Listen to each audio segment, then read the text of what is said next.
clicky here, sorry. Good morning. It's good to see all of you all. Good to be with you this morning, to be able to worship with you and just encouraged as we come to God's Word this morning. If you don't know me, my name's Terry Irwin, one of the pastors here at Generations. And if you have a Bible with you, I'd invite you to turn to Matthew chapter 8. We've been working our way through the Gospel of Matthew, and working our way in particular through chapter 8 over the last few weeks. And this morning we're going to be looking at Matthew 8, verses 23 through 27. If you've been with us the last several weeks, you know that as we've been working our way through this chapter, Matthew's goal has been to walk us through story after story that has really highlighted Jesus' authority in action. Stories that really show us not just what Jesus has to say, but what Jesus is doing and how Jesus' actions reveal his authority as the Messiah and King. And if you remember last week, we turned from those sort of first series of healing miracles that we saw at the beginning of chapter 8 to a different kind of story last week that we saw starting in verse 18 as we considered Jesus' command to his disciples to leave the crowds and cross over to the Sea of Galilee. And really that was actually the first in kind of a three-part story that Matthew's going to use to close out this chapter 8. And that first story that we saw last week is Jesus commands his followers to go. It's that first part of really two other stories that we're going to see both this week and next week, in which Jesus' authority to command is going to extend to his authority to command both the natural and supernatural worlds. And so as we come to our text this morning, we're going to be looking at that follow-up to last week as we consider what it means for Jesus to command that natural world. So if you will, if you're in Matthew 8, we're going to be reading starting in verse 23, going to verse 27. This is God's word to us. When he got into the boat, his disciples followed him, and behold, there arose a great storm on the sea, so that the boat was being swamped by the waves. But he was asleep. And they went and woke him, saying, "Save us, Lord, we are perishing." And he said to them, "Why are you afraid, O you of little faith?" Then he rose and rebuked the winds and the sea, and there was a great calm. And the men marveled, saying, "What sort of man is this, that even the winds and sea obey him?" Right, throughout this chapter, perhaps you're familiar with this story. It's certainly one of the more well-known of Jesus' miracles. Right? If you've not read many miracles, you're probably familiar with this one. My hope this morning, though, is as we consider this story anew, that the Lord would give us sort of fresh eyes to see and to appreciate this miracle and to appreciate how it really fits into everything that we've been seeing so far in Matthew's gospel. Like throughout this chapter, Matthew's been highlighting Jesus' power and authority in some incredible ways, but this has kind of taken that to a whole other level. You know, here Matthew is helping us to see Jesus' authority in a whole new way. You know, as we saw last week, right, Jesus has the authority to heal, but he also has the authority to call his disciples to go. And so that's what he's done. He's called them to go, to get in this boat in the middle of the night and to cross over the Sea of Galilee. And that's where they find themselves as we kind of come into this story. Right? They are on the way to the other side of the sea. It is late. They have heard some incredible teaching from Jesus. They've seen some truly remarkable things from Jesus. And they're in the middle of the sea, in the middle of the night, and now they're in the middle of a storm. And yet, right in this moment, Jesus is going to reveal himself and his authority in possibly the most astonishing way that we've seen so far. I think there are something for us here when it comes to the disciples, but more than anything else, I think given Matthew's goals so far, as we come to this story, like the focus here, it's clearly on Jesus. It's clearly on his authority as one who does not just have the authority to heal, but one who has the authority to command nature itself to obey him. That's really kind of the shining point of this story, right? That Jesus has that authority to command the natural world. And that's what we're going to be looking at this morning as we dig into this passage and reflect on Jesus' authority here. To help us see this, we're going to work our way through kind of three important aspects of how Jesus' authority is revealed in our text. So first, in verses 23 through 24, we'll look at what Jesus' rest says about his authority. What does Jesus' rest say about his authority right in the midst of this storm? And then we'll look, of course, at Jesus' rebuke of the disciples and his rebuke of the wind and the waves themselves. And what does that say about his authority here? And then finally, we'll close by just kind of going back and considering the disciples' own role in this story and their response to Jesus. And what is their response and all throughout this story, what does that reveal to us about Jesus' authority? And in each of these cases, right, we're not just going to reflect on what this story means, but we're actually going to consider what it means for us. We're going to ask ourselves, what does Jesus' authority to command the natural world mean for us? How does that impact the way that we come to him, either as people who claim to be his followers or maybe people who don't know him at all? How does this passage really expand our view of who Jesus is and invite us and call us to trust him more? And how does it point us to an even greater authority that he has over nature, not just the authority to command the winds and the waves, but his authority over even death and life itself? So those are some of the questions we'll be considering. Let's jump right in. Let's consider, what is Jesus' rest at the beginning of this story tell us about his authority?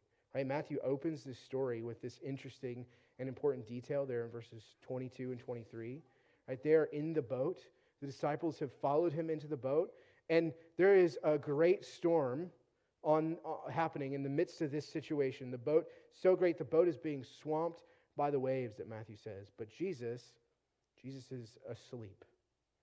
Right?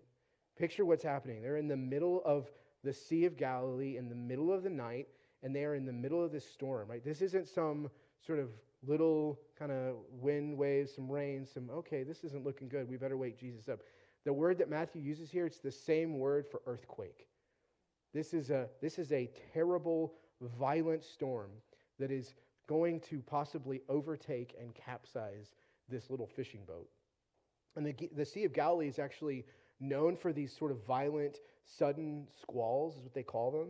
And yet, I think based on the way the disciples respond, they're fishermen, they're familiar with this. This is their workplace. Like they're on the sea every day.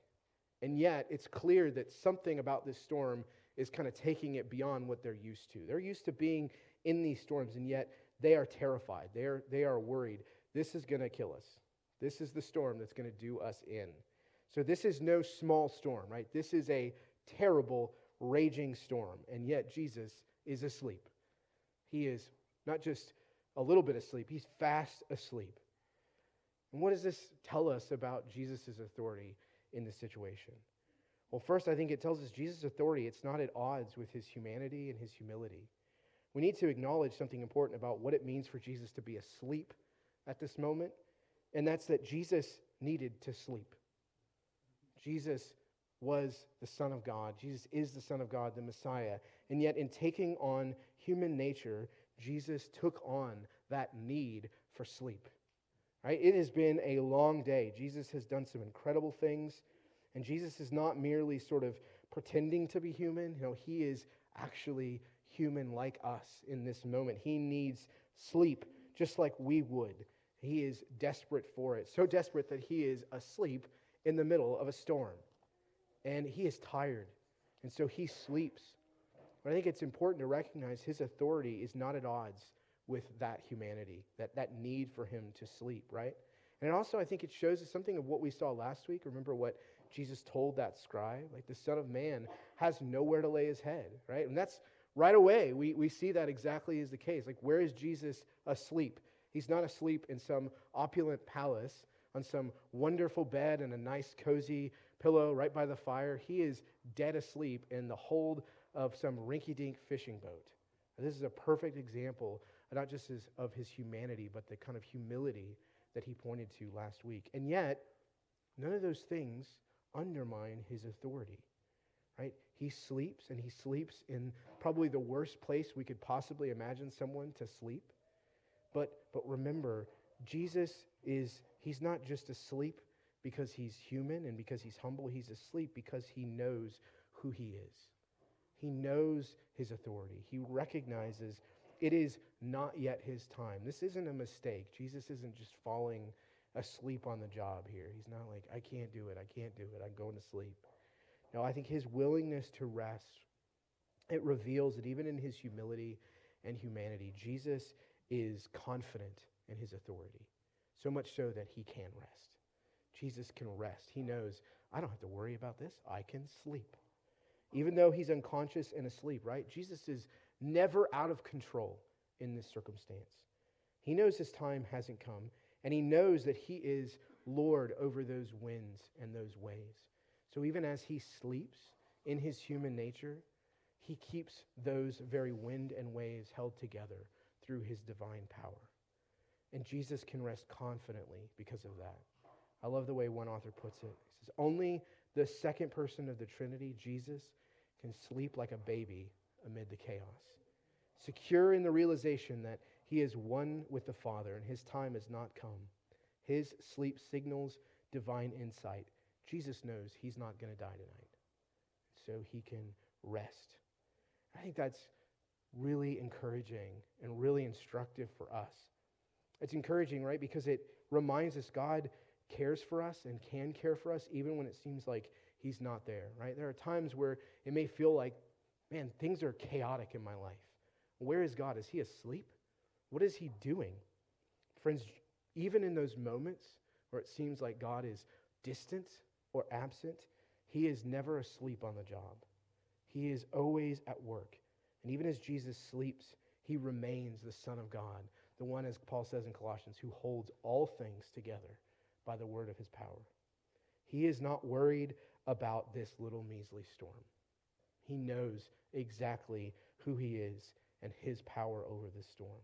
And we should never be tempted to think that God is asleep or he is absent in our lives, even when it seems like he is. We can come to him and recognize that even when God seems distant, we can trust him. We can trust his authority over our circumstances. That God is always at work. He's not like us, right? He never responds frantically. He never acts out of fear. So even when we come to him with those expectations, like, Lord, why aren't you working? Why aren't you dealing with this circumstance, right? We can trust that God doesn't respond the way we do. He knows. He is not worried. He's not in a hurry. He knows exactly what he needs to do, exactly how he needs to care for us. And I think Jesus' willingness to rest here, it shows us that. And it also shows us that in his humanity, if Jesus could be confident in that moment that he was able to rest, I think we can be too. Like we can be confident that there are times in our lives where the most faithful thing we can do is rest. Friends, Jesus can rest in a situation like this, so can we. Oftentimes, I think one of the most important things that we do when we're facing difficult circumstances, we work ourselves up into a frenzy. We try to figure out, what is it I need to do? How do I fix this? How do I deal with this? We become frantic. But oftentimes, what faithfulness really means in those circumstances is to stop trying to fix the situation, to step back, and to be willing to trust in God's authority over our lives and to simply rest. And sometimes that means not killing yourself, trying to make everything better. Sometimes faithfulness just means accepting your limitations. I am human. I cannot fix this. I need to rest. And I don't just mean that sort of metaphorically. Like I mean that literally. Sometimes faithfulness just means go to bed. Sometimes faithfulness means I am not going to solve this problem by staying up all night and running it through my head over and over and over again. And sometimes trusting God just means saying, God, I trust you and I'm going to go to sleep. I trust that you can deal with this. I love the way that one pastor, John Piper, puts it. He says this: sleep is a daily reminder from God that we are not him. Once a day, God sends us to bed like a patient with a sickness. And that sickness is a chronic tendency to think we're in control and that our work is indispensable. But to cure us of that disease, God turns us into helpless sacks of sand once a day. And sleep is a parable that God is God and we are humans. And I think that's true. I think if Jesus can accept that, even in his humanity, friends, we can too. Jesus is able to rest. He's confident in his authority. He trusts in God's timing for him and his life. And so he is able to rest. And I think that's super instructive for us. But his authority, it's not just revealed here in his willingness to sleep, but it's also revealed in these powerful kind of rebukes that we see as Jesus is woken from his sleep. And Jesus rebukes, notice, both the disciples and the wind and the waves themselves. Right? He's fast asleep. He is having a good time. Matthew tells us that when the disciples came to him for help, he responded in a surprising way. There are verses 25 and 26. And they went and woke him, saying, "Save us, Lord, we're perishing." And he said to them, "Okay, I'll get on it," right? No. "Why are you afraid, O you of little faith?" Right? Again, it's a bit like what we saw last week. Jesus' response here, it's kind of shocking. Like at first, if we read this and maybe we're in their place and put ourselves in their position, like we would probably be surprised by this response. If we're the disciples and Jesus wakes up and sort of says this, we're like, well, what do you mean, why are we afraid? Like, look around. Like, we're about to die. We just told you that. What do you mean? The storm is going to drown us. Like, this seems like a pretty reasonable response in this circumstance. And yet Jesus rebukes them. Right? They're coming to him for help. Seems like the right thing to do. And I think it is. And yet they are afraid. They are about to die. And the first thing that Jesus does is rebuke them. That's surprising and unexpected. And why is Jesus questioning their faith? Why is he rebuking them in this moment? Well, I don't think he's rebuking them simply because they came to him for help. I don't think Jesus is saying, "Hey, I was sleeping. How dare you wake me up?" I think he's rebuking them because of what their fear says about their lack of trust in him and his authority at this moment. Remember everything that they have seen and heard from Jesus so far. Right? They have been with him this whole day. And they've seen some amazing things. Remember all that he's taught them, all those remarkable things that he did back in Capernaum. Like they should already know who he is and the kind of power and authority that he has. They should already know that who's with them, and they should already know they're fine. Even as the storm is raging around them, it doesn't matter. I mean, think about what Jesus has done today. But not one of these disciples gets up and says, "Well, hang on a second, guys. Like, don't you remember when he healed that guy with a word from a distance? I think if he can do that, we're probably okay. If he has that kind of authority, I think we're okay."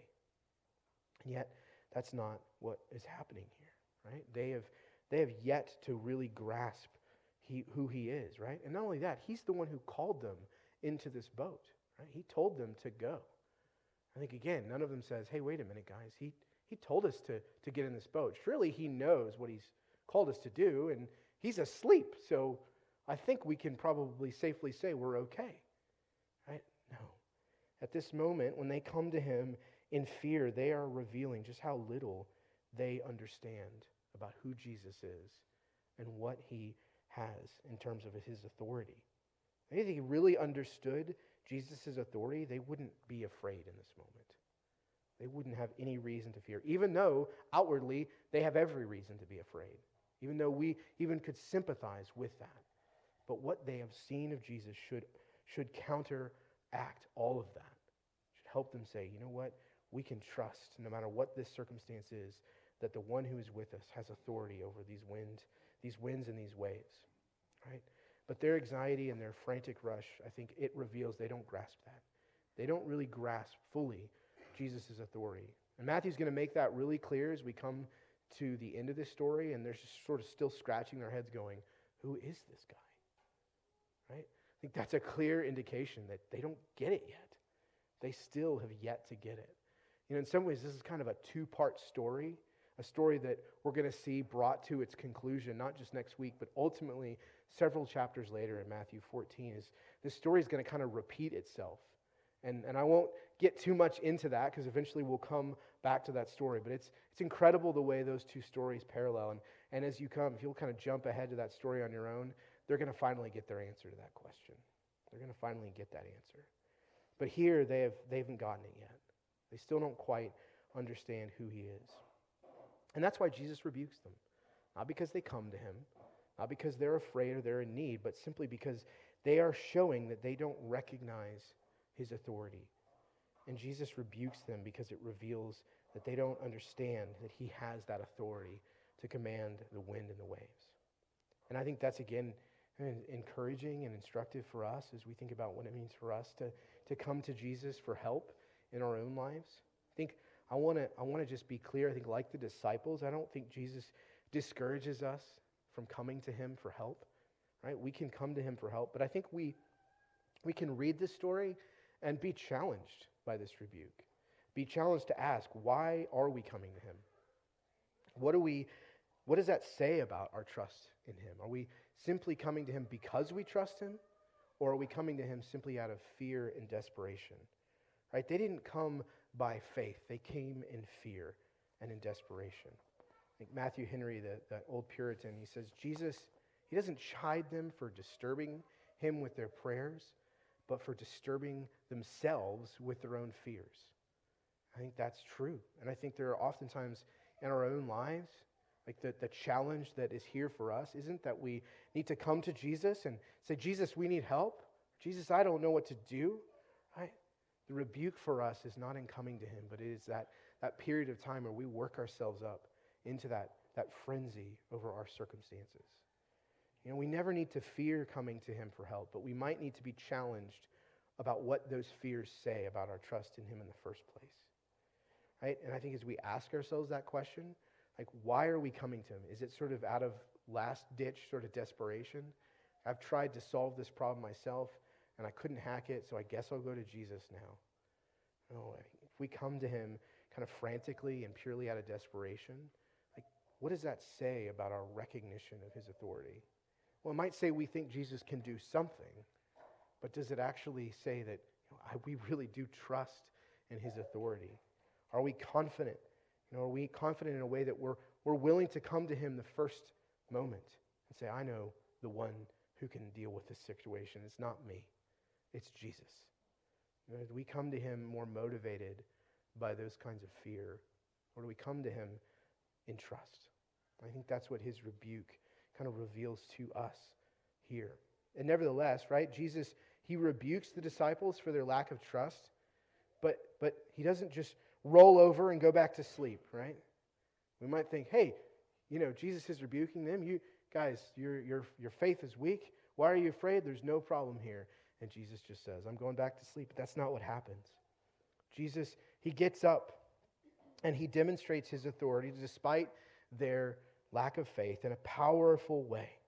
Right? He doesn't just rebuke the disciples, but he also rebukes the wind and the waves themselves.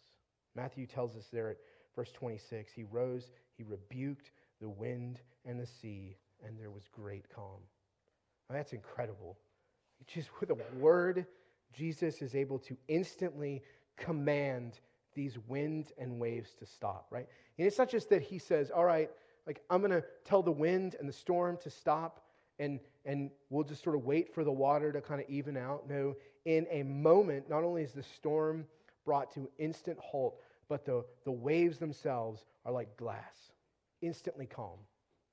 That's the kind of authority that Jesus has. Simply with his words, he can speak and command both the wind and the waves to be calm. Matthew uses that interesting choice of words, right? He could say Jesus spoke and the waves were still, right? But no, Matthew tells us he didn't just simply control them. He didn't just simply speak. He rebuked them. He rebuked them like they were unruly servants who were brought to attention at the sound of his voice. Hey, what are you doing? And instantly, the wind and the waves are still.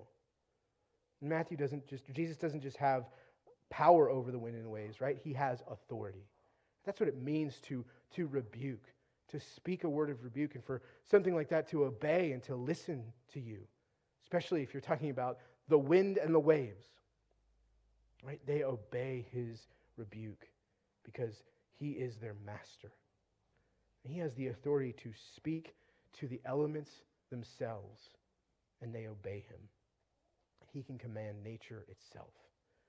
And if he has that kind of power and authority, right, can we not trust him when it comes to our lives? We come to him and say, Jesus, I don't know what's going on in my life. Can you handle it? Can you do something? We can be assured if he can have this kind of authority, certainly he is worthy of our trust, and certainly he can command our own lives. And many times God will put us in situations like this in our lives in order to make this all the more clear to us. And Jesus calmed this storm, not because he was also afraid, like, yeah, actually, this is pretty bad. I better deal with it. That's not what's happening here. Jesus is not trying to solve a problem. He is demonstrating clearly what he is capable of. And so many times in our lives, God acts powerfully and dramatically simply to show us what he is capable of. Right? So many times he brings us even into situations like this, storms, chaos, difficulty, and we are sitting there thinking, I'm going to die. How could God possibly put me in this circumstance? Why in the world could God do this? Why would he do this to me? What good could come of this? And in those moments, friends, I think we need to recognize, even though we are so quick, like the disciples, to be afraid and to complain, even to become anxious, ask yourself, it may be that the Lord is allowing you to feel the fury of the storm in your life in that moment so that he can demonstrate his power clearly to you, so that you'll be all the more amazed when he delivers you from that storm. And friends, Jesus calls us to look to him in the midst of our difficulties and to trust him and stand in awe of him, even if we feel like we're perishing. Even as we are worried we might sink, and we can trust him. And having said all that, I think as we consider this passage and what Jesus is doing here, it'd be easy for us to look at not just Jesus' authority, but to really look at kind of all the ways the disciples sort of get it wrong here, and to say, like, man, I can't believe that they just don't understand. Right? Well, one, since we have the benefit, right, of the ability to see what Matthew was trying to get us to see, right? I think if we were there, we would probably be making the same mistakes. We would be overlooking the same realities. And yet, I think even though the disciples get a lot wrong in this story, I think there's some encouraging things for us to see here in terms of what their response to Jesus actually does reveal about his authority. I think Matthew is showing us, even in the kind of weak and dim faith, there's still some crucial ways that the disciples highlight Jesus' authority here. And I think they reveal this in really important ways for us to recognize, Jesus' disciples, they got into the boat. Remember what we saw last week, right? Remember the importance of what we saw last week. Jesus commanded the disciples to leave the crowds, to get in the boat, and to go, right? It's the middle of the night. There is no good reason to do this, and they're going somewhere they probably don't want to go. And the result of what we saw last week was what? We had two people who came to Jesus, and more or less, one of them was like, I'm not doing this. I can't go. Right? So this whole tension that we saw last week was this question of, are we going to follow him? Are we going to obey him? Are we going to go where he calls us to go, even if it means forsaking worldly comforts? And they've done that. They've got into the boat. They are willing to do what Jesus has called them to do. So they are not completely off their focus here. They know what Jesus has called them to do, and they're willing to do it. And they have obeyed that call, and that's important. Their faith is weak, but it's not absent. Right? It's not totally absent. And yes, they should have trusted Jesus, and they should have recognized his authority over the wind and the waves. But I think it's important to recognize they knew enough in this moment about Jesus to know that they could and should go to him for help. Like the fact that they even were willing to say, I bet Jesus can help us, is important, right? Most of us, if we were dying in the middle of a storm, we wouldn't think, I know, I'll go find the guy that's asleep, and probably he'll be able to get us out of this situation. It's probably the last person that we might think to go to. Right? But they recognized something of who Jesus was and what he was capable of. And so they go to him and they ask him for help. I think that's super important for us because I think it shows us that even in their sort of dim perception of who Jesus is, Jesus' authority, it's not sort of weakened by their faith, or their lack of faith, but it's still even highlighted by it. And I don't know about you, but I find this sort of deeply encouraging. Again, it's an encouragement to know that when we come to Jesus and we follow him, even in weakness, that Jesus will still act. That he will still act for his sake and even for our good. Not because of what we believe about him or the strength of our faith, but that's just simply because of who he is. Like we can come to him even in that weak state and cry out to him and even be wrong in our fears and in our anxieties. And yet Jesus will still act. He will still act. And we can and should come confidently in faith. I think that rebuke is important. We got to hold those two things together, though. We got to recognize, yes, they needed to be rebuked, and yet Jesus still acted. Jesus still acted. And what a comfort and encouragement it is for us to know that even that little bit of trust and faith is enough. Even that little bit of willingness to follow him and to come to him is enough. Like there are times where that is all you might be able to do. There are times where things are so chaotic that you are so overcome with fear and doubts that literally the only thing you could do is just barely drag yourself to Jesus and cry, "Help, I'm dying." Friends, there are times that's all you can do. And I think we can be encouraged that that's enough. That's enough for Jesus to hear us. He might challenge us, but he's still going to act. And I think that's an encouragement to us this morning. Even if that's you, if you feel like that's where you're at this moment, and you hear that rebuke and you say, "I'm trying. Like I want to believe. I want to trust." I want you to see in this that if you're willing to just come to him, even in that weakness, he will not turn you away. Even if that's all you can do. Jesus will still show you his power and his authority. In fact, he loves to do that. I think one of the reasons that Jesus chooses to act in this moment is precisely because of how little they understand about who he is. Jesus sees this as a moment. Okay, you guys still don't get it. All right, I'm going to show you exactly what you're not understanding. And how many times is that true for us? That Jesus acts in our lives to show us that we can trust him, that he has that authority. I think their willingness to have that kind of trust and obedience, however small, it's not something we should overlook because it also reveals his authority here. Right? They are coming to him and they are following him, even in this weakened moment. And Jesus is using this to highlight who he is and what he's capable of. As we come to the end of the story, right, there is that one last response that we see to him. So they follow him and they come to him for help, but they're also left marveling. Right? That's the last thing that we see in this story. The disciples are left marveling not only at what he's done, but who Jesus even is. In verse 27, Matthew says, "The men marveled, saying, 'What sort of man is this, that even the winds and the sea obey him?'" Right? They had hoped that Jesus could do something for them, right? That he could help them. He could maybe do something to take care of the boat and to pilot the boat out of the storm, to figure out some way to get them through this situation. But what Jesus has done is far beyond what they could have possibly imagined. Because at a word, he's rebuked the wind and the waves, and they are left marveling. They are amazed. They haven't yet to fully grasp who he is. But I think Matthew wants us to see in this question a kind of implicit answer. What sort of man can command the winds and the sea? Well, only the sort of man who possesses the power and authority of God himself.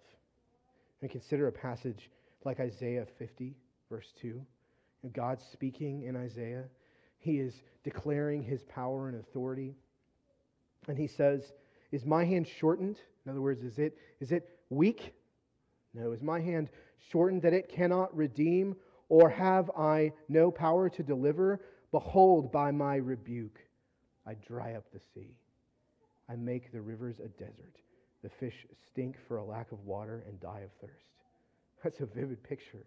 God is saying, I can speak a rebuke, and the sea is gone. So much so that there's not even enough water for the fish to survive. That's the kind of power and authority that God claims for himself. Remember what we saw earlier in Psalm 29. What did God say about himself? What did the psalmist say about God? His voice is over the waters, and they obey him. And Jesus is showing what sort of man he is here. He is the kind of man who has the power and authority of God himself to rebuke the sea and to command it with a word. And yeah, they are left amazed because that's the sort of man that Jesus is. And I think their question, it reveals that. It helps us to see kind of the answer to that question. And I think that's an encouragement to us. Do we marvel like them? Are we willing to not just ask God for help, but to step back and be amazed at what God does for us? And one of the most important things that we can do as followers of Jesus is to express that awe and that amazement. Not simply say, God, I need help. Thanks. I'm going to go back to my business now. One of the most important things that we can do is to respond to God's work in our lives with thankfulness, with gratitude, and with worship. It's so important. So I encourage you to just figure out some way practically to do this in your own lives. So if you have things that you're praying for and asking God for, maybe figure out a place that you can write that down and come back and say, what has God done? How has he shown himself to be faithful? Give yourself that opportunity to marvel at what God has done and his faithfulness to you. God loves that kind of amazement and gratitude. And so much of the prayers of the New Testament focus on that very thing. Focus on that kind of thankfulness. Now, thankfulness to God, it's not just sort of, okay, well, God is amazing. No, it's reflecting backwards on what God has done. And it is essentially praising him as we reflect backwards. That's what's happening here. They are amazed. And they're calling us, I think, instructively to have the same posture when it comes to our own lives. We can't let ourselves be so focused on our circumstances that we are unable to marvel at who God is. Even when God calls us through difficult circumstances, we got to see that as an opportunity to take our eyes off of ourselves and put them onto him. It's an opportunity for us to be amazed at who he is. But maybe you're like the disciples and you're not quite sure what kind of man Jesus is. And maybe you don't know at this point in your life what sort of man he is. Maybe you've heard plenty of stories about Jesus like them. You've kind of seen him do some things, but you're not quite sure yet. You're not quite there. And you're not a follower of him, and you haven't quite recognized his authority. And friend, if that's you, I think Matthew wants you to see that this story shows you exactly the kind of man that Jesus is. And his authority over you here is made really clear. As you come to Jesus and ask that very same question, I think Matthew wants you to see that he is no mere man. Right? He is the Son of God who has taken on flesh. He came in power and authority to show you that he not only has authority over the wind and the waves, but he has authority over you and over your life. And if he could command the wind and the waves with a mere rebuke, then he is one who deserves your complete trust and your complete obedience. And if you don't know him, I think in this story this morning, I want you to see that he is calling you. He's calling you those same words to turn from that ignorance of who he is and to see who he is for all its glory in this text. To recognize that he is the Son of God, the one who is worthy of all of your authority and trust. And you can come to him because he won't just deliver you from the waves. He has promised to deliver you from death itself. Jesus' authority, it's not most clearly shown in this story, his authority over nature. It's not most clearly shown in his ability to command the waves, but it's most clearly shown in his triumph over death itself. As Paul says in Romans 6:9, when Jesus died and rose from the grave, he demonstrated that death had no dominion or authority over him. That's the kind of authority he has over nature, that even death itself cannot hold him. And he promises that the same will be true for those who trust in him. He promises not just to deliver us from difficulty, but to deliver us from death itself. And if he can do this, if he can command the wind and the waves, then he deserves our trust. He deserves it. And if you don't know him, you can be confident that if you come to him and you turn to him, turn from your sin and put your trust in him, that he will deliver you. He will save you. If you do have questions about that, feel free to come to myself or to Levi or honestly any of the other Christians around you who would love to tell you more about what it means to follow Jesus. But I think as you look to this story, be encouraged to know that he is worthy of your trust. He will deliver you. As Matthew is helping us to see Jesus' authority in incredible ways. In incredible ways. But this is something else. And this is really something else. And we've heard this story plenty of times probably if we've grown up in the church. But I hope that you're able to kind of come to this text and really see with what we've considered so far, just the way that Jesus' authority is so clearly put on display here. And what an encouraging and challenging thing it is to know that Jesus has this kind of authority. To know that we can come to him and there's nothing in our lives that he doesn't command. That he has that authority to bend the circumstances of our lives to his will at a mere word. And if he has that kind of power and that kind of authority, like we can trust him this week. We're going to face all kinds of storms. We're going to face all kinds of difficulties. And I hope that as we do, we're able to look back on this story to be reminded of who he is, to be reminded of his authority, so that when we face those circumstances, that we don't just have to come to him sort of weakly in faith, but that we can come to him confidently. We can come to him knowing, I know what kind of authority you have. I can lay myself at your feet and trust you this week, even if it feels like the circumstances of my life are going to sink me. Maybe that will be the case for you this week. Maybe there's going to be something that will happen, some moment where you're going to say, I am not going to make it. I'm going to drown. But in that moment, I want you to remember the kind of authority that Jesus has. Remember that. He is the one who has all authority over nature. You can trust him this week. I pray that we do. I pray that we can come to him with this kind of faith, knowing his authority. Will you bow your heads with me? Father, we praise you.